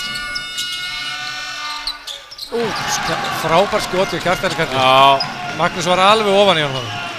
Kjartan kemur aftur sterkur inn á bekknum. Hann er mínu mati svolítið farið undir radar í þessum 0-5 árgangi út af því að hann er með það góða menn hérna með sér í liði. Já, hann er svona, svo ég sletti, svona silent assassin. Já. Brotið á Aroni, þeir virðast vera komnir í skotrétt, þannig að hann fær 2 víti.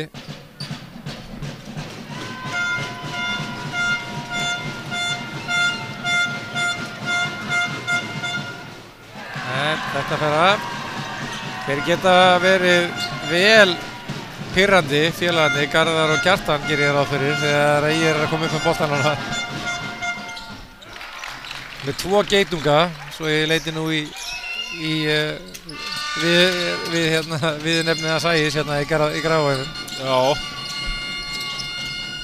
Karl Ísak á móti Lúkasi.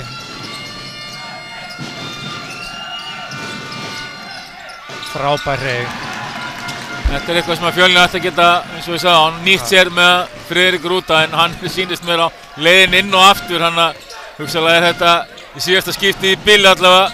Ég finn þetta er nú bara í fyrsta skipti sem ég sé einhvern taka teita á dribblinu, það sem afverða þessa leiks. Kjartan heldur áfram. Frábær barátta hjá Stefáni þarna. Já, hann bara bjargaði þessu. Já. Það fyrir að fá bara tært breyka við leiðupp þarna, þá þurfti hann að taka erfitt. Aron upp í erfitt tryggindarskot. Já. Gunnlaugur, sjá teit þarna. Hann vann boltan upp úr engu. Vari skot. Lúkas vinnur boltan aftur. Og Teitur setur hann. Þessi lið er að skilja sko ekkert eftir á gólfinu, ekki neitt. Þetta er þetta er sturlaða leikur. Þvílík barátt í þessu írliði hérna. Falleg hreyfing hjá Karli. 3 stiga munur, 57-60. Aron stillir upp, nú þurfa við bara að halda boltanum og klára þetta á einu skoti. Það sem að væri nú sterkt fyrir það að fá núna 2 eða 3 stig. Sýnist Teitur ætla að koma og setja skrín. Það fái skiptin, Guðmundur er þá að dekka Aron. Nei, hann vill það ekki. 3 stiga skot frá Stefáni. Og leikhlutinn er á enda. Fjölnir vinnur þennan leikluta með 1 stigi. Þarna gerði Aron vel, þarna tók hann manni sinna og bjóð til fyrir liðsfélagi, þarna bara kikka honum út. Já. Þetta er eitthvað sem maður myndi vilja sjá frá honum. Þetta var bara frábær leikstjórn. Tölfræðilega heldur frákastamunurinn bara áfram að aukast, hægt og rólega. 48-29 eftir 3 leikluta. Kannski mögulega áhugjefni fyrir ÍR að þeir eru ekki að ná að nýta sér þetta. Þeir eru ekki að ná að skora nógu mikið af stigum til dæmis úr sínum sóknarfrákastum. Þeir eru að fá töluvert fleiri skoti í þessum leik en nýtingin ekki eitthvað svo allra besta. Já, ég meina við erum að tala ef að svo heldur fram sem horfir þá erum við að tala að við getum verið að sjá 60 eitthvað frákasta leik og ég bara man ekki eftir því að liðsett ykkur 60 eitthvað frákast tap í körfuboltaleik. Nei, það er líkurnar alltaf hana með þér.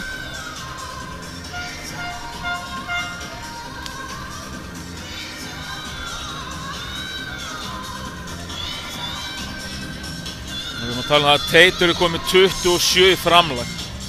23 stig, 10 frákast. 3 stolnir, ef þessi leikur er bara flautaðar af núna þá er þetta bara geggjur tölfræði. 67%, þannig með 86% í 2 stiga nýtingu, hann með 40% í 3 stiga nýtingu. Jú, mögulega getur vítin verið einhverju betur, það er ekki træðilegt að hitta 5 af 8, 10 frákast, 3 stolnir. Þessi drengur mætti í vinnuna í dag, það er nokkuð ljóst. Já. Það er alltaf gaman að menn stígu upp á stóra sviðinu. Heldur betur. Þetta var nú ekki einn af þeim sem við kannski tíndum aðeins út og fjöllum fyrirleik. Þannig að hann aldeilis að láta taka mark á sér hér. Ég ekki byrja með Birki, Aron, Friðrik, Leo, Lukas og Magnús. Við erum með 2 byrjunarliðsmenn inn á til þess að byrja í byrjun fjóraleikluta. Fjölnir í 3-2 svæði með Hilmir og toppnum, hann mjög öflugur í þeirri stöðu. Enn og ný kemur Fjölnir með nýja vörn og Íringar refsa. Flott skot þarna hjá Aroni og hann að koma við svona færa á aftur í bílstjórasæti hérna. Aron Orri þá komin í 15 stig. Hann búinn að eiga fína leik, hann fer þetta vel á móti Kjartan Karli í þessu 30 sekúndi, kemur upp með bolta núna.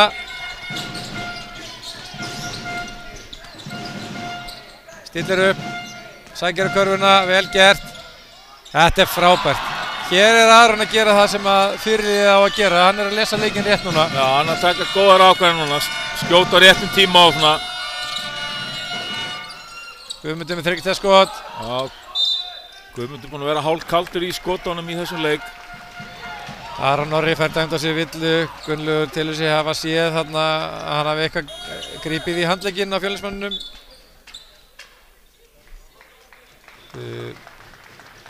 Nú sýnist mér Guðmundur Aron hreinlega bara verið að fá krampa. Þetta ekki góða fréttir fyrir Fjölnismenn. Brynjar Kári kemur inn fyrir hann. Guðmundur búinn að spila rúmar 30 mínútur af 31 hérna. Já. Og greinilega, og tekið vel að því Karl með 30 skot. Ég með frákastið, en þetta ekkert grín fyrir Guðmund að ætla sér að koma aftur inn og ætla sér að klára heila leikluta ef þetta málið. Aron á móti Kjartani Karli. Magnús var boltan, Aron aftur upp í þrist. Og niður. Takk yfir. Við tölum það áðan, hann spila leikinn á eðlisávísun og þegar þannig leikmaður finnur sig þá ekkert grín að eiga við hann. Nei. Það oft með svona leikmenn að þú verður að taka slæma með þessu góða og það var stundum slæmt fyrir leiknum en núna hann bara að taka þetta yfir og Fjölnir þarf að finna svar. Nefndi það við áðan. Hann tók hérna 30 skot áðan sem að maður setti einhver spurningamerki við og þá nefndi maður ákveðin Justin Sjás en núna síðustu 3 sóknir þá bara dreg ég fram þann samanburð aftur því að þessi þristur og fagnalætin í kjölfarið voru bara eins og copy-paste af mínu manni á vangjavagninum. Og það ekki leiðum að líkjast því að Sámaður gæti alveg unni leiki upp á sitt einstaklega þegar hún datt að hug. Alltaf bestur í fjórðaleikluta. Þannig að núna þetta orðinn 11 stiga leikur og núna þarf að koma einhvers konar viðbragð frá Fjölnismönnum og það þarf að koma helst strax. Hljótum að fá fría vængi út af þessu umræðu hérna. Já. Það ekki á það bætandi hjá mér, þú mætti að fá. Guðmundur enn að reyna að vinna í kalvanum hjá sér.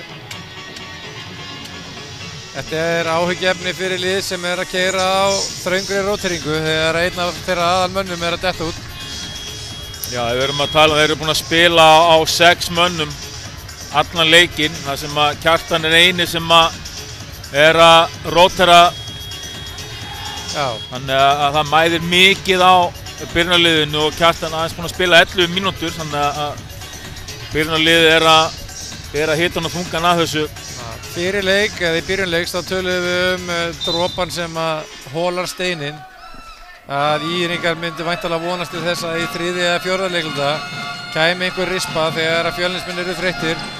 Kannski erum við að sjá það núna, hver veit. Íringar hafa bara haldið sig við sína róteringar í gegnum leikinn. Frábær hreyfing hjá Karli. Ekki niður, fyrir með frákastið, núna geta Íringar sótt hratt. Nú finnst mér mikilvægt að Íringar sé ekkert að verja eitthvað forskot. Birki með þrist. Það svona. Frábærlega gert. 14 stiga munur eins og hendi væri veifað. Karl Ísak yfir Friðrik Leo. núna finnst mér vera smá örvænting í gangi hjá Fjölnismönnum. Þeir eru svolítið að spila eins og það séu 2 mínútur eftir, ekki 8. Já.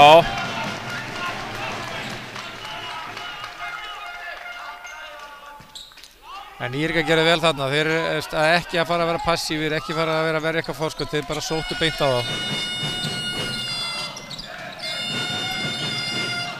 Brynjar Kári á móti Teiti.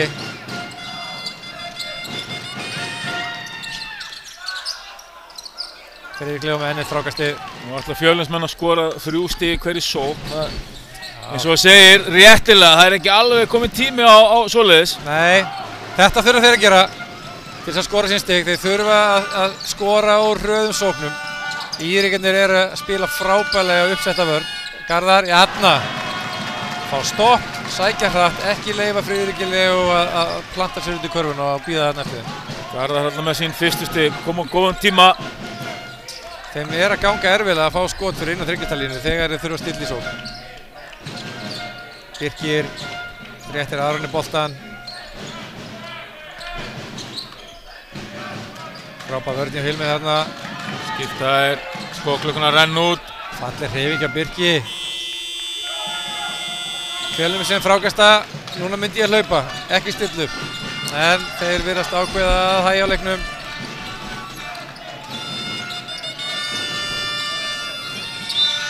Vel svo, óheppin byrjunar þarna.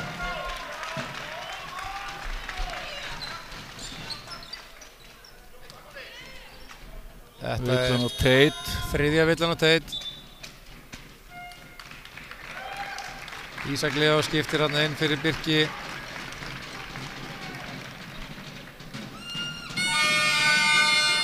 Íringar sækja aftur núna í byrjunarliðið sitt. Þetta vítaskot af.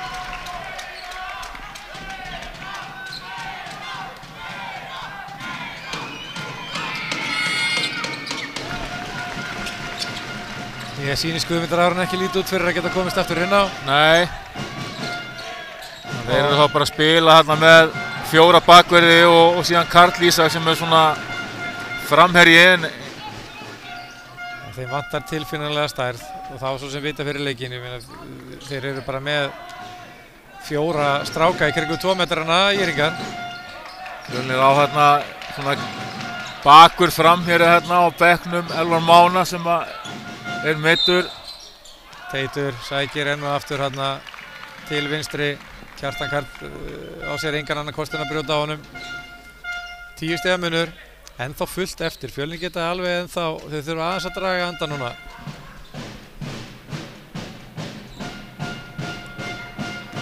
En þessi strákar hafa svo sem reyndi margt og meira heldur en þetta. Þeir hljóta að hafa trú á þessu áfram. Teitur setur vítið sitt niður. 24 stig, komin í pokan góða. Nei.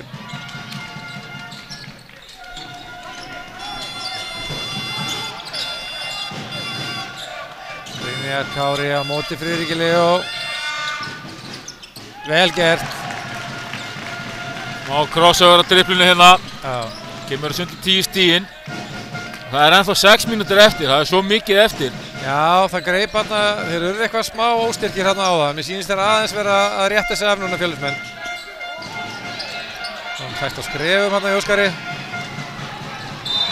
Já, þetta er rétt. Ekkert annað hægt í stöðunni.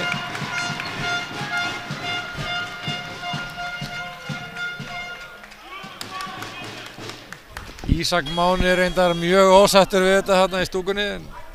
Ég held að það sé nú eiginlega ekki annað hægt í þessari stöðu en að flauta óþemaðslega.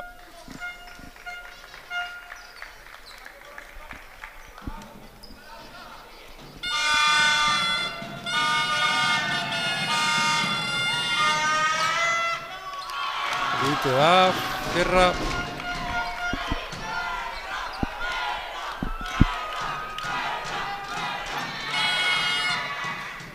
Þetta er í 8 stiga leikur, 72-64. Karl Ísak kominn í 17 stig, það hefur nú aðeins hægst á honum frá því í fyrri hálfleik.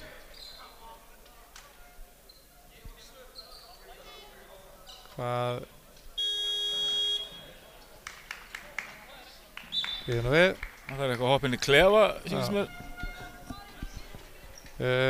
Ég nú ekki, ég veit ekki hversu getspakur maður ég mér kannski gruna nú að það sé eitthvað linsuvandamál á honum eða eitthvað svoleiðis. Við skulum sjá hvernig kálfinn á Guðmundi þolir þetta.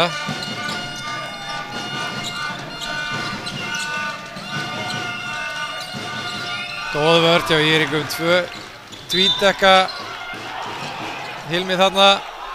Núna vilja stuðningsmenn ÍR fá óþarflega villu líkt og áðan.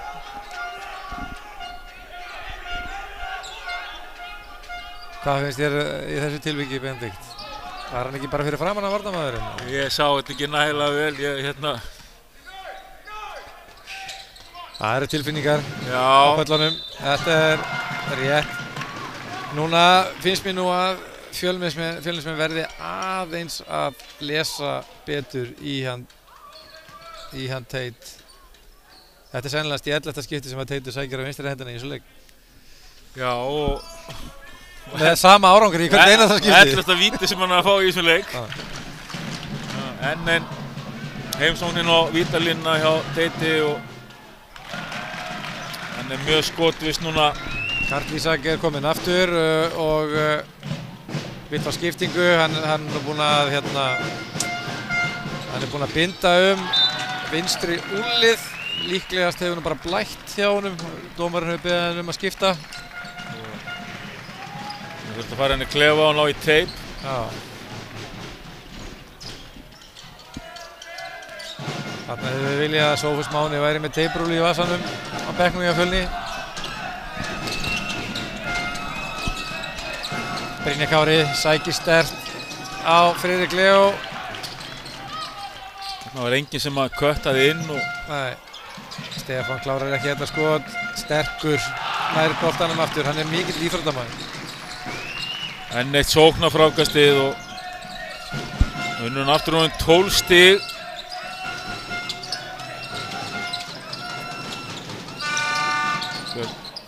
Jæja.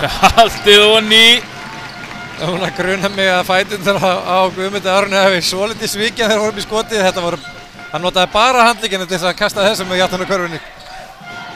Guðmundur var 1 af 9 í 3 fyrir þetta skot. Þarna fór kálfinn. Hann er aftur að krampa eftir að hann var þetta skot.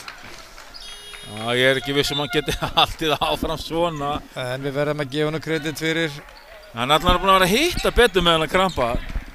Já, en sko, hann er bara að reyna að spila núna með sko kálfan bara í aktífum krampa. Þetta á ekki eiginlega vera hægt, sko. Nú myndi ég bara vilja sjá það að fara í svona Loyola Marymount hérna, bara 4 í vörn og Guðmundur býður frammi bara. 2 svæði og Guðmundur býður frammi. Karl Ísak. Hann hittir við glaftu núna, nei. Svo var hann bara í pölvu og vandur hann var að hlaupa tilbaka. Friðrik Leó fljótur upp.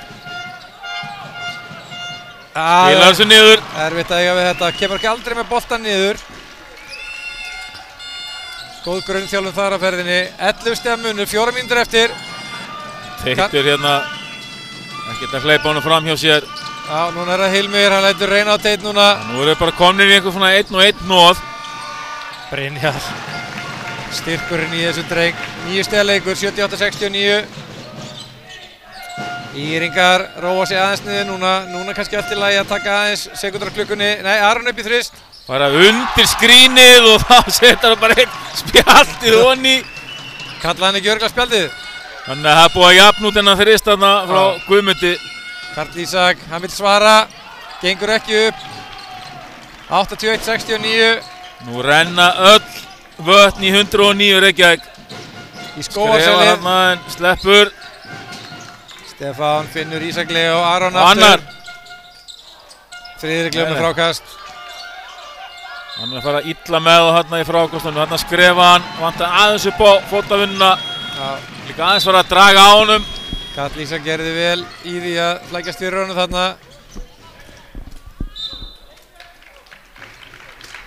Fjölnismenn taka leikhlé. Nú þurfa þeir að skipuleggja einhverja svona síðustu árás til þess að reyna að koma sér aftur inn í þennan leik.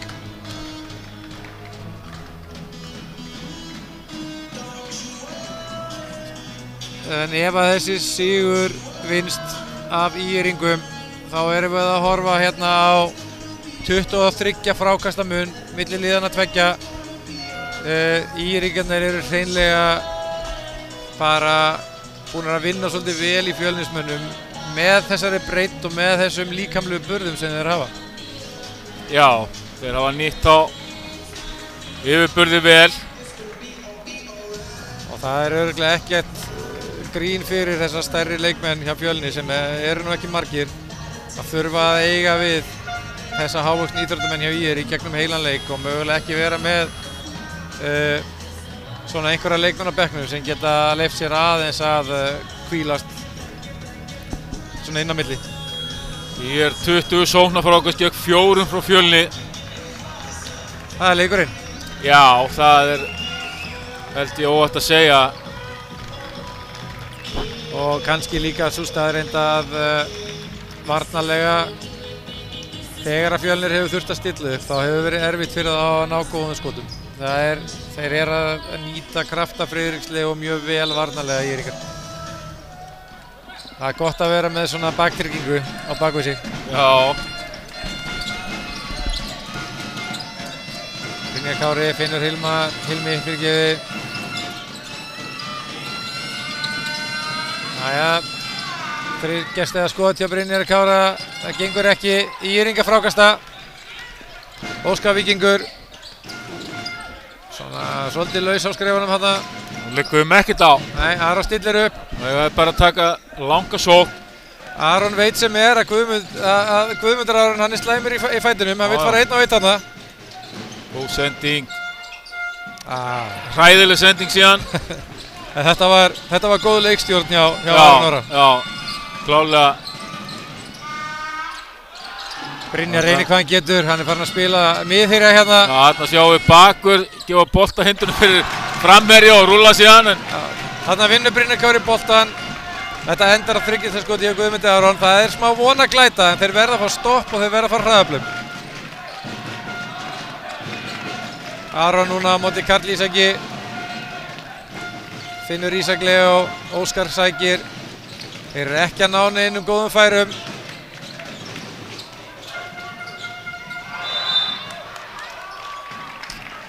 Guðmundur Aron fær dæmt á sig villu þarna. Tóku bara langa og góða sókn. Já. Bara leita. Þolinmóði, bíðum eftir góðu færi, okkur liggur ekkert á. Daði Steinn núna kominn í varnar og sóknarskiptingar. Ekki það að Teitur hafi staðið eitthvað sérstaklega illa sóknarlega.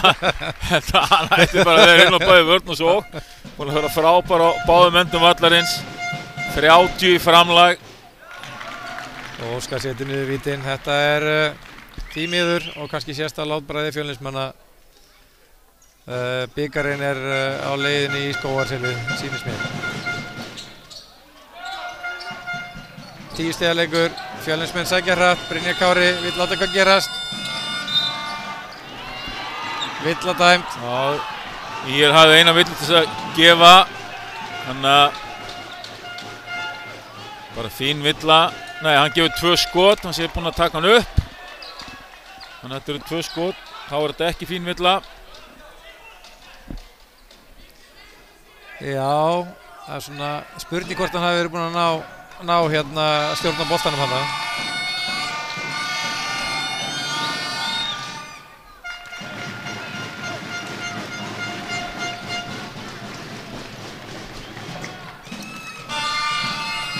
Níu stiga leikur. Núna hljóta Fjölnismenn að setja í pressu allan völlinn. Þetta fyrir niður. Maðurmann pressa, Hilmir. Tvítekun. Vel gert. Setta hérna Gildrur og ekki veit ég alveg með þetta skot. Nei. Friðrik Leo tekur frákastið, hann bjargar honum. Þarna hefði hann bara átt að... Það er Teitur. Núna tók hann skynsamlega ákvörðun. Teitur að kóra hann á frábæran leik. 28 stig. Hilmir leitar að þriggjastaskotinu. Friðrik Leo hleypur honum ekki í það skot. Guðmundur sækir á körfuna. Karfa góð og 1 víti. Það er ennþá möguleiki. Já, núna held ég bara að þeir verði hreinlega að reyna að treysta á að ÍR-ingar bara brenna vítum. Já. Þeir hafi ekki tíma til þess að reyna að stela boltanum í einhverja 24 sekúndur núna. Þetta er 3 körfuleikur. Ef ÍR-ingar ætla að halda áfram að taka 3 stöðskot með 15 sekúndur eftir að skokklukkunni, þá er það nú bara að hjálpa Fjölnismönnum. Nú þurfa þeir að vera skynsamir. Þeir brjóta ekki. Friðrik Leó. Já, svona skynsamir bara. Bara skjóta með örfá sekúndur eftir. Friðrik með boltan. Og svo brjóta þeir eins og kjánar. Þetta er að versta sem þeir gátu gert. Já, það var engin tilgangur með því að reyna að vinna boltan þarna.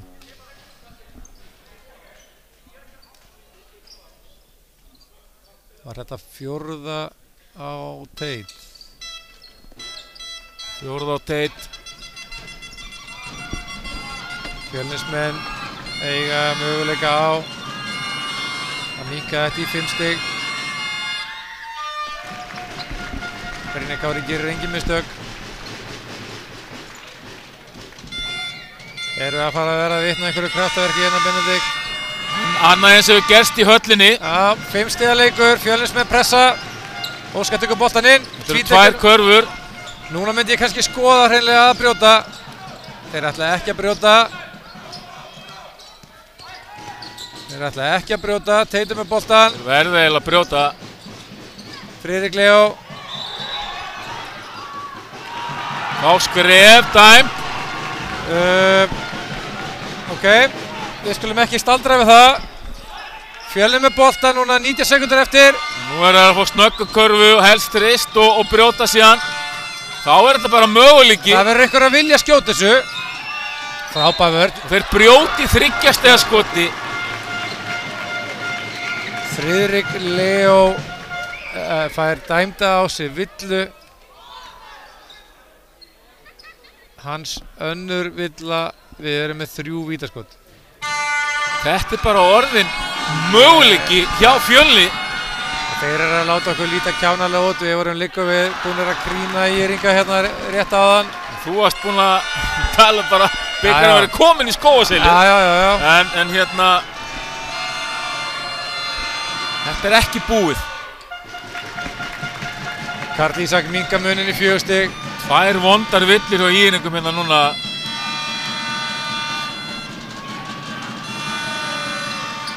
Hann misnota 2 víti af 3. ÍR-inginn á frákastinu.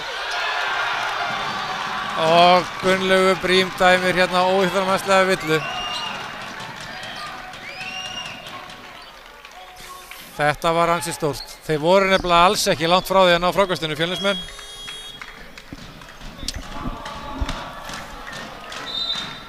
Þetta er búið að vera alvöru leikur.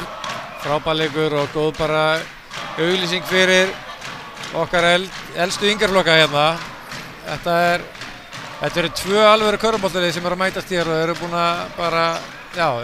búin að vera flottar útgáfur af sjálfum sér hérna. Já, mjög ánægður með bæði lið. Núna fá ÍR-ingar 2 vítaskot og innkast. Síðasta tilraun Fjölnismanna snýst væntanlega bara um að setja það aftur á línuna.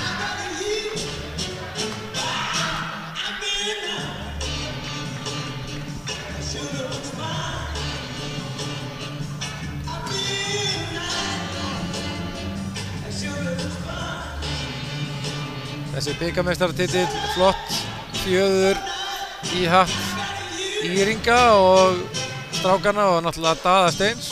Hann er að standa sig vel með hennan hóp. Ekki spurning og bara vonandi vatn á myllu ÍR félagsins og því góða starfi sem það fyrir fram. Algjörlega. Eins og ég segi, og það er, það er hægt að tala um og það er sannarlega þannig að breytt ÍR-liðsins er að skila þessum sigri. Og núna koma 2 leikmenn inn á, leikmaður nr. 0 Erlendur Björgvinsson, hornfirðingurinn Knái. og Dagur Níelsson og þá eru allir leikmenn nýir búin að spila. Það er hægt að benda á breytina en það er bara vissulega þannig að allir þessi leikmenn eru hreinlega bara góðir leikmenn. Þetta snýst ekki bara breytt. Algjörlega. Og það er líka flókið að spila úr því að vera með mikla breytt. Það er eiginlega erfiðara heldur en þú tekir með breytt. Sko.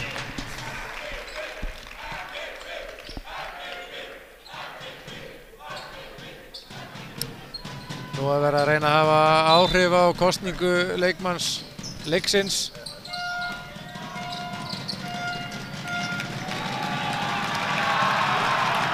Þessum leik er lokið. ÍR-ingar eru bikarmeistarar í 12. flokki karla 2023. Fyllilega vel að því komnir. Frábærlega gert ÍR, til hamingju með það. Og við komum til með að sýna beint frá verðlaunaafhendingunni leiksins hérna á eftir.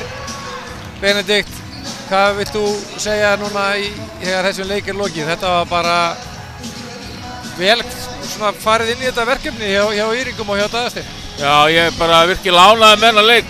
Frábær sigur ÍR í hörkuleik og þetta er svona einn af bara skemmtilegustu leikjónum í þessari bikarviku. Þannig að betra liðið vann. Algjörlega. Dómararnir góðir, bæði lið góð, þetta er bara eins og við viljum hafa þetta, umgjörðin geggjuð. Og eins og við erum búin að tala um þá er þetta hugsanlega breytin sem er að skila þessi hjá ÍR, sóknarfrákustinn og svo líka alltaf í svona leikjum, þá er alltaf einhver svona óvæntur sem stígur upp og það gerði Teitur svo sannarlega í þessum leik og mínum mati besti maður vallarins hér í dag. Já, það eru að mínum mati Friðrik Leó er náttúrulega mikilvægur í leikstíl þessa ÍR-liðs og það veit allir hvað í honum býr. Aron Orri og Teitur eru svona kannski þeir leiðtogar sem að drógu liðið áfram. Já. Teitur er hæstur í framlagi og hann kannski var þetta krydd sem að kom hvað mest á óvart hjá ÍR-liðinu. En ég sammála því, svona mínum mati myndi ég svona setja Teit svona í forgrunn hjá ÍR-ingum núna í dag. Hann bara gerði varla mistök í þessum leik og valdi sín skot vel, nýtti þau vel, tók ekki neitt frá neinum, spilaði vörn. Þannig að virkilega skemmtilegt fyrir hann og bara ÍR að fá svona framistöðu. Svo náttúrulega eru þarna þekkta stærðir eins og Aron og Friðrik Leó sem við veitum hvað gera en skila alltaf sínu. Það má alls ekki líta fram hjá þætti Arons Orra, sérstaklega í byrjun fjórða. Nei. Þegar hann kom með mjög mikilvæga körfur og svona einhvern veginn, já, hann kom mjög sterkur til leiks inn í hennar síðasta leikluta þegar svona allt var undir. Gaman að sjá stuðningin sem liðin fá hérna Fjölnismenn að taka við sínum silfurverðlaunum. Aron svona myndi mig svolítið á Hósi Medina með hamri. 16 þriggjastiga skot úr pointunum og algjörlega laus við það að vera lítill í sér. Mikill skemmtikraftur. Já. Og eins og talaður frábæra í boltapressu og öðrum þáttum. Já, það er svona oft talað persónuleika eða identity á liðum og Aron Orri er kannski búinn að vera svona þetta identity í hans mörg ár. Þess að segja, þetta er svona leiðtoginn. Já. Fjölnismenn taka við sínu verðlaunum. Þetta liðið náttúrulega er orðið drekkhlaðið af verðlaunum og þessi leikmenn og örugglega ekkert hættir í því. Nei, þeir eiga ófáan medalíurnar og lyfta mörgum bikurum en í dag verða þeir að sætta sig við silfrið. Já, Fjölnismönnum dreifðist skorið vel hérna, sérstaklega milli 4 manna. Hilmir með 17, Brynjar Kári 19, Karl Ísak 18, Guðmundur Aron 16. Vissulega kannski vandar svolítið á mótið þeim að Guðmundur Aron skyldi detta á leik hérna í byrjun fjórðuleikluta. Þá eru það bikarmeistarar ÍR sem stíga á stokk og taka við sínu verðlaunum.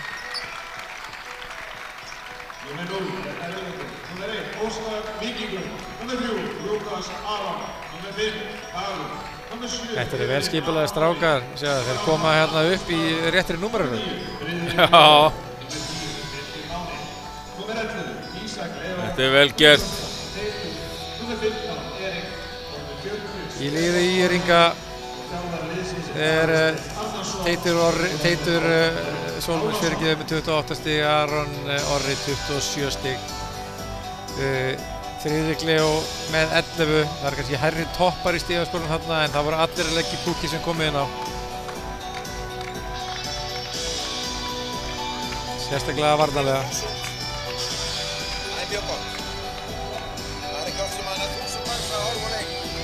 Þegar að veljónaafhendingu, þegar að leikmenn IR hafa tekið við sínum veljónapinningum þá ger ég ráð fyrir því að leikmaður leiksins fái sín velvæn, verður gaman að sjá hver það verður og svo kemur að stóru stundinni. Við vorum að fá hérna frá Þorsteini tæknimanni hérna að yfir 1000 manns að fylgjast með þessu leik sem er algjörlega geggjað. Já, gaman að því. Það er ekki að því að við erum svona skemmtilegir heldur, það er bara góður körfubolti og áhugaverður leikur, áhugaverður leikmenn. Þannig að frábært að heyra. Ég get ekki ímyndað mér að nokkur maður sem að skipta yfir hann leik hafi skiptað á honum aftur því að þetta, að mínu viti, besti leikur bikarvikunar. Heldur að það sé mögulega reyndin? Ég held að það sé alveg hægt að færa rök fyrir því. Hér fær Teitur MVP bikarinn. 32 í framlag, það er ekki, maður tínir það ekki upp á götunni.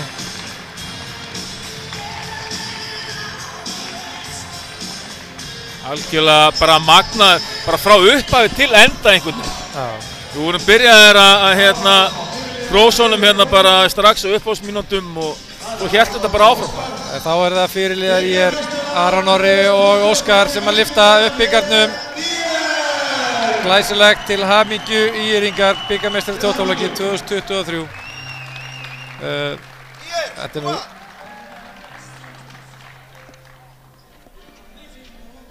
og það er kannski, við kannski höfum ekki miklu að lýsa úr þessu, Benedikt. Ekki nema að Nei, er ekki bara komið gott í okkur Ég þakka þér bara kærlega fyrir samstarfi í þessu leik og bara gaman að fá að fylgjast með þessum gríðarlega efnilegu drengjum sýna sig og sanna. Ég og Benedikt við þökkum kærlega fyrir okkur.